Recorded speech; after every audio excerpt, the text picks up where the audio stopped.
Bom dia, bem-vindos à nossa meditação. Hoje é dia 18 de maio. Eu gostaria de ler então em Provérbios capítulo 10, verso 13. Nos lábios do sábio se acha a sabedoria, mas a vara é para as costas do falto de entendimento. Nós temos um exemplo maravilhoso de alguém que fala com sabedoria, que é sabedoria também de Deus para nós, e esta pessoa é o Cristo Jesus. E ele vai nos ensinar então a sermos como ele, a falarmos com inteligência e com sabedoria.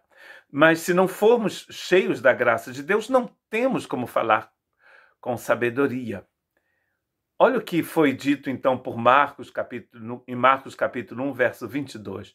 E maravilharam-se de sua doutrina, porque os ensinava como tendo autoridade e não como os escribas.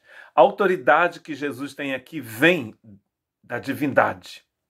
Não é uma autoridade dada por Roma ou pelos judeus, não é uma autoridade de homens, é uma autoridade divina. Agora, é impressionante perceber nas Escrituras que essa palavra de sabedoria do Cristo nem sempre é bem recebida. Em João capítulo 6, por exemplo, nós lemos: respondeu-lhes, pois, Simão Pedro, Senhor, para quem iremos nós? Tu tens as palavras da vida eterna, e nós temos crido e conhecido que tu és o Cristo, o Filho de Deus. Isto Pedro diz, é uma confissão que o Pedro está fazendo, quando Jesus pergunta aos discípulos, aos 12, vocês também não vão querer partir? Por que ele diz isso? Porque esta mensagem de João capítulo 6 vem depois da multiplicação dos pães e dos peixes. E Jesus vai então no dia seguinte, em Cafarnaum, explicar que ele mesmo é o pão da vida e que para ter vida eterna nós temos que nos alimentar dele. Toda essa mensagem de João capítulo 6, aliás, toda a mensagem do Evangelho é baseada sobre a pessoa de Cristo. Ele vai falar dele mesmo, não de uma doutrina, mas de sua pessoa. O povo não quer isso, e o povo diz que esse discurso é muito duro. Eles queriam um discurso religioso baseado em sacrifício da carne, onde o próprio homem realiza a sua salvação. Mas o Evangelho não é isso. O Evangelho é 100%, 1000% baseado na pessoa de Cristo Jesus. Quando Jesus, então, profere esse discurso baseado sobre a sua própria pessoa, o povo diz, não queremos isso é muito complicado, e vão embora. E Jesus diz, e vocês? Então Pedro confessa, a quem iremos nós? Realmente, a quem poderíamos ir?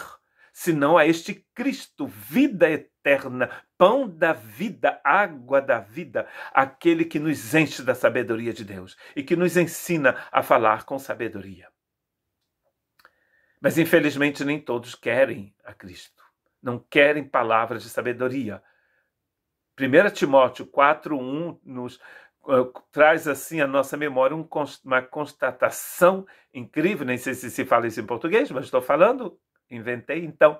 O seguinte diz esse texto: mas o Espírito Santo expressamente diz que nos últimos tempos apostarão alguns da fé, dando ouvidos a espíritos enganadores e a doutrinas de demônios. As pessoas preferem os espíritos enganadores e as doutrinas de demônios às palavras santas e eternas de Cristo Jesus. Jesus fala com sabedoria, os demônios não têm como falar com sabedoria, mas o povo prefere correr atrás de espíritos enganadores. E você? Que palavra tem tocado o seu coração? A palavra do Cristo vivo e eterno ou a palavra de demônios?